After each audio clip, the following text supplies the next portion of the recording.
नमस्कार। मैं डॉक्टर पांडुरंग चिलगर, किसान शिक्षण प्रसारक मंडल उदगीर द्वारा संचालित महात्मा फुले महाविद्यालय अहमदपुर के हिंदी विभाग में सहायक प्राध्यापक के रूप में सेवारत हूँ।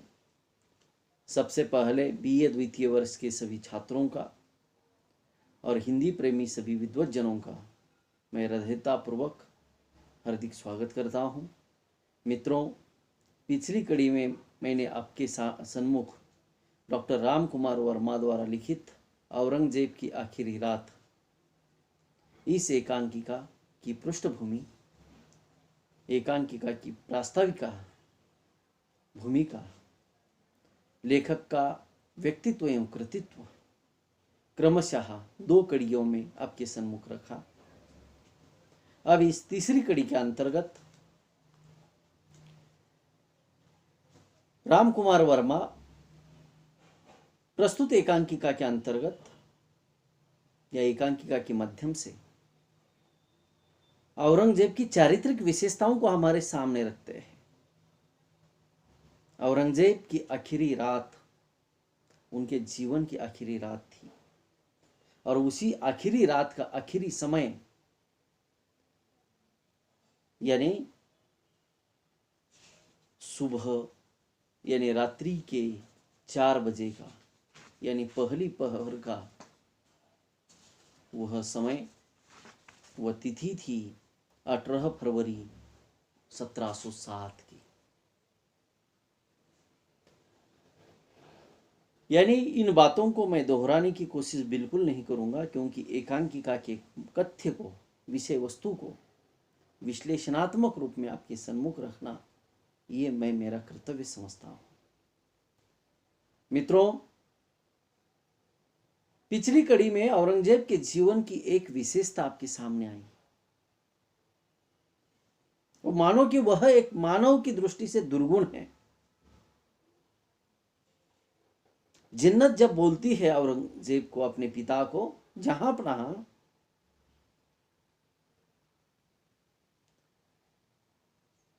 हकीम साहब आए थे, उन्होंने खांसी की दवाएं दी है, लीजिए। तब औरंगजेब अपनी बेटी को बोलते हैं, क्या वे खुद आए थे? जिन्नत बोलती है, जी हाँ, खुद आए थे, आप होश में नहीं थे। कई देर तक वे ठहरे और चले गए, दोबारा आता हूं बोल के, और उन्होंने ये दवाई दी है, वो लीजिए। तब औरंगजेब अपनी बेटी को कहते हैं, ये जो दवाई उन्होंने दी है उनको चखाई गई थी? मित्रों, हकीम को हम भगवान मानते हैं, डॉक्टर को हम भगवान मानते हैं। डॉक्टर दुश्मन भी क्यों न हो, वह मरीज को उस मृत्यु की शैया से वापस लौट कर लाने की कोशिश करता है।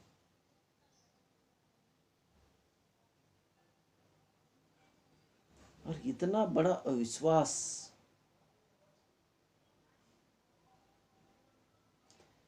तब जिन्नत कहती है, जी मैंने भी चखी थी, दवा में किसी किस्म का शक नहीं है।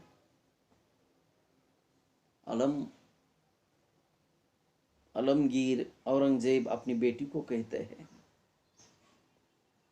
यह अहमदनगर है बेटी, सिया रियासत बीजापुर और गोलकुंडा के करीब। दुश्मनी दोस्ती में छुप कर आती है। जिंदगी में यह हमेशा याद रखो, दुश्मनी दोस्ती में छिप कर आती है। जिंदगी में यह हमेशा याद रखो। औरंगजेब तत्ववेत्ता था, विद्वान था, उसका स्वयं के मत थे, विचारधारा थी।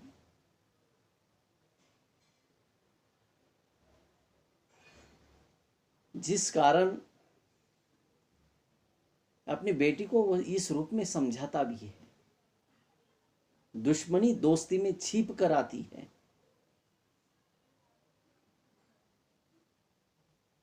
जिंदगी में यह हमेशा याद रखो।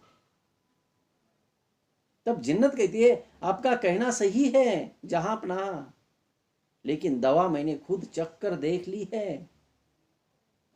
जिन्नत कहती है मैंने खुद चख कर देख ली है। तब आलमगीर औरंगजेब अपनी बेटी को कहते हैं हमारे सामने नहीं चखी जिन्नत,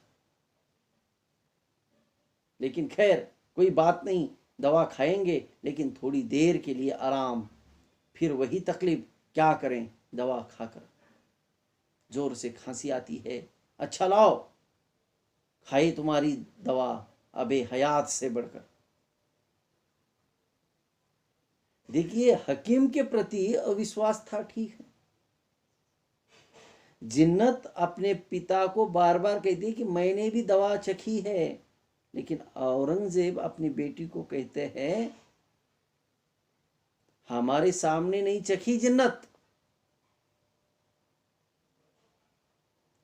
अपनी जिसको उन्होंने जन्म दिया उस बेटी पर भी उसका विश्वास नहीं मित्र।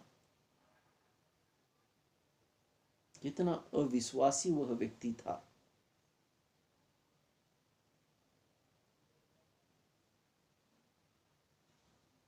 फूंक फूंक कर जीवन जीने वाला, सोच समझकर। दुश्मनी दोस्ती में छुपकर आती है। आलमगीर हाथ बढ़ाता है, जिन्नत प्याले में दवा डाल देती है। आलमगीर उसे हाथ में लेकर देखता है, सोचता हुआ एक बार रुकता है, फिर थोड़ी सी पीता है। आलमगीर गला साफ करते हुए अपनी बेटी को कहता है पीली तुम्हारी दवा बेटी, इस दवा में जायके के साथ तुलसी भी है। हुकूमत का प्याला भी ऐसा ही होता है। तुलसी यानी तुलसी, यानी खांसी के लिए एक आयुर्वेदिक व वनस्पति है। जिन्नत कहती है लेकिन आपने सब तुलसी जायके में तब्दील कर ली है। आलमगीर कहते नहीं जिन्नत, मराठों ने ऐसा नहीं होने दिया। हम कुरान पाक की कसम खाकर कहते हैं कि हम मराठों का नामो निशान मिटाने में अपनी सारी सल्तनत की बाजी लगा देते, लेकिन अब वह हौसला नहीं रह गया। कमजोरी और बुढ़ापे ने हमें बेबस कर दिया है। कुछ समय तक रुकता है, ठहरता है, फिर कहता है हमारे बहुत से काम अधूरे पड़े हैं, काश हमारी जिंदगी के दिन अभी खत्म न होते। यानी जीने की उमंग देखिए मनुष्य को कैसी होती है। इतना सब कुछ जीने के बाद 90 वर्ष तक की आयु औरंगजेब को मिली थी। बहुत कुछ जीवन में उन्होंने किया, फिर भी कुछ करना बाकी है। इसलिए वे कहता है अपनी बेटी से हमारी जिंदगी के दिन अभी खत्म न होते तो कितना अच्छा होता। जिन्नत उत्साह के साथ अपने पिता से कहती है अभी आप बहुत दिनों तक सलामत रहेंगे। अल्लाह पनाह। तब आलमगीर कहते हैं विह्वल होकर ओहो, फिर एक बार कहो जिन्नत, ये बात फिर से सुनना चाहते हैं। अगर हमारी जिंदगी के दिन अभी खत्म न होते, हम एक बार फिर शमशीर लेकर मैदान जंग में जाते, बागियों से कहते कम भक्तों, आलमगीर कमजोर नहीं है, उनकी तलवार में अब भी चिंगारियां हैं, घुटने टेक कर गुनाहों की माफी मांगो। नहीं, काफिरों, दो जक का रास्ता खून की नहर से है। हमारी शमशीर से कटो और दोजख में दाखिल। आवेश में आकर वो कहता है।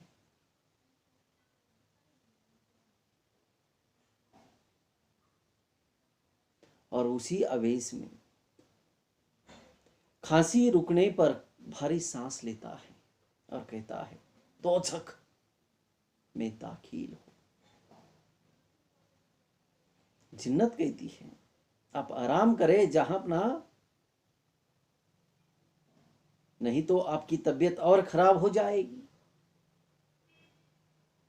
आलमगीर कहते हैं, इससे ज्यादा और क्या खराब होगी जिन्नत, जब हम मौत के दरवाजे, यानी हम मौत के दरवाजे पर खड़े होकर दस्तक दे रहे हैं, चाहे जब खुल जाए, और आलमगीर के लिए जल्द ही खुलेंगे। देर नहीं हो सकती। मौत भी डरती होगी कि देर हो जाने से कहीं आलमगीर सजा न दे। फिर खांसता है, जिंदगी भर सजा सजा रोकते हुए अब्बा जान को भी आजाहानी से हिंसा की। फिर सोचता है। जिन्नत उनके करीब जाती है, कहती है, अलम पनाहा तज़किरे न उठाइए, उनको उस घटनाओं को याद मत कीजिए। आलमगीर कहते हैं, भावों में बल देकर, क्यों न उठाऊं, जिंदगी पर गुनाहों का बोझ उठाया है तो मरते वक्त उसका तज़किरा भी न उठाऊं, उसे याद भी न करो। यानी उन्होंने जीवन में क्या किया, उन्हीं की शब्दों में, उन्हीं के उद्धरणों द्वारा डॉक्टर राम कुमार वर्मा हमारे सम्मुख रखते हैं कि आलमगीर औरंगजेब ने क्या किया था। सुनिए, क्यों न उठाए, जिंदगी भर गुनाहों का बोझ उठाया है तो मरते वक्त उसका तज़किरा भी न उठाए। लेकिन जिन्नत, हमने सैकड़ों बार अपने दिल को दिलासा देने की कोशिश की। हमने गुनाह कहाँ किए, कुरान पाक की रूह से, शरह से इस्लाम का नाम दुनिया में बुलंद करने के लिए, जिहाद के लिए जो काम हमने किए, क्या उसका नाम गुनाह है? काफिरों को जहन्नुम रसीद किया, क्या यह गुनाह है? उपनिषद पढ़ने वाले दारा से सल्तनत छीनी, क्या यह गुनाह है? दारा कौन था? आलमगीर औरंगजेब का बड़ा भाई। उससे हमने सल्तनत छीनी। क्यों छीनी? क्योंकि वो उपनिषद पढ़ने वाला पढ़ता था। नमूनाए दरबार इलाही में क्या मुझसे गुनाह हुए? आलमगीर जिंदा पीर। लेकिन कोई आवाज कानों में कहती है कि आलमगीर, तूने इस्लाम का नाम लेकर दुनिया को धोखा दिया है। यह पछतावा, यह पश्चाताप। तूने इस्लाम की हिदायतों को नहीं समझा। जिन्नत, तू पर जोर देता है, बतला। जिन्नत, तू बतला, यह आवाज ठीक है? क्या हमने इस्लाम के उसूलों को गलत समझा? जिन्नत शांति पूर्वक अपने पिता की ओर देखती है और कहती है, अब से कोई गलती नहीं हुई जहां अपना। आलमगीर सुनने में देखता हुआ अपनी बेटी से कहता है, हजारों सतनामियों को कत्ल किया, दारा सुजा मुराद को तख्ते ताऊस का हक नहीं दिया, और बाप को 7 बरस तक, लंबे 7 बरस तक कहाँ रखा? कटघरे में। ये मुगलों की परंपरा। उसने अपने सगे 3 भाइयों को, दारा, शुजा, मुराद को मौत के घाट उतारा, और अपने जिन्होंने उनको जन्म दिया था उस पिता को उन्होंने 1 2 नहीं बल्कि 7 साल तक कटघरे में बंद रखा। जिन्नत कहती है, लेकिन अलमपनाह अगर गौर से देखा जाए तो शहंशाह शाहजहां को नजरबंद करना गलत नहीं कहा जा सकता। शाहजहां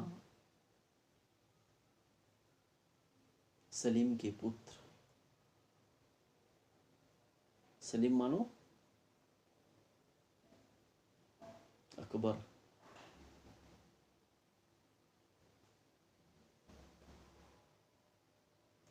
और उसी सलीम के पुत्र शाहजहां को शाहजहां के बेटे औरंगजेब ने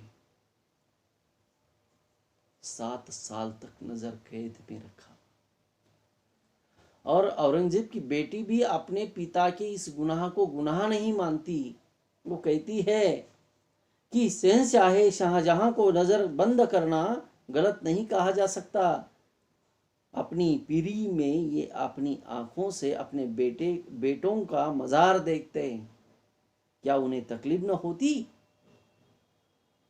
आपने उन्हें उस तकलीफ से बचा लिया। देखिए, वो कहती है कि यदि वे नजरबंद नहीं होते तो वे अपनी आंखों से अपने अन्य बेटों के कत्ल को देखते और उसको वह सह न पाते। वो देखने से आपने उनको बचा लिया। कत्ल किसने किए? औरंगजेब ने किए। आलमगीर कहते हैं, लेकिन उस तकलीफ के पैदा करने का जिम्मा किसका है? हमारा। हमने ही लाहौर में दारा की कब्र बनवाई, हमने ही आगरा में मोहम्मद को भेजकर अब्बा जान का महल कैद खाने में तब्दील किया। उस दास्तान को तुम जानती हो? जिन्नत कहती है, जहां पनाह मुझसे वह दर्दनाक दास्तान क्यों दोहराना चाहते हैं? आप आराम कीजिए, आपकी तबीयत ठीक नहीं है। तब आलमगीर औरंगजेब कहते हैं, तो हम भी वह दास्तान कहेंगे जो हमने मोहम्मद से सुनने में देते। आधी रात्रि बीत चुकी थी।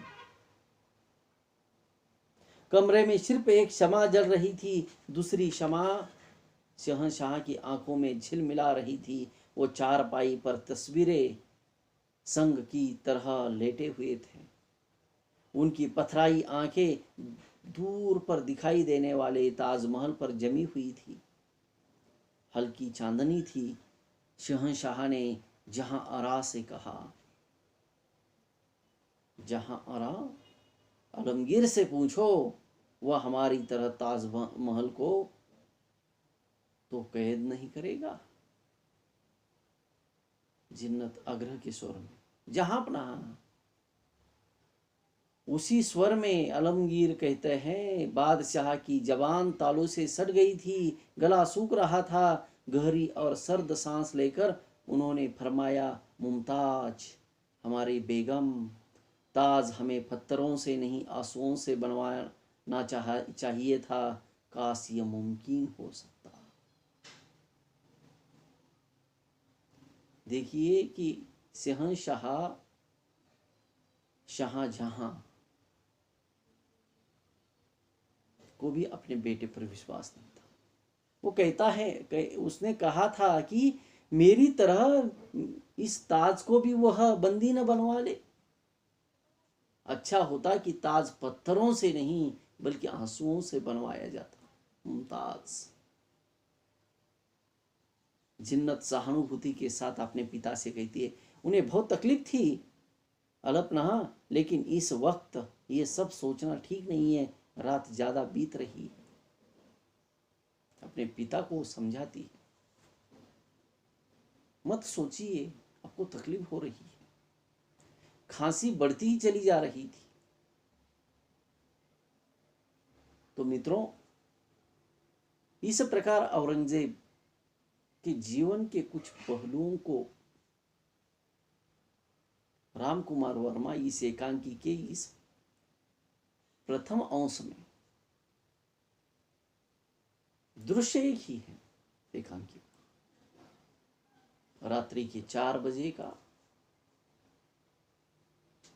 एक ही दृश्य आपके सन्मुख रखने का प्रयास करते हैं। इसी YouTube चैनल के अंतर्गत अगली कड़ी में इसी एकांकिका को मैं और विस्तार के साथ आपके सन्मुख रखने का प्रयास करूंगा। धन्यवाद।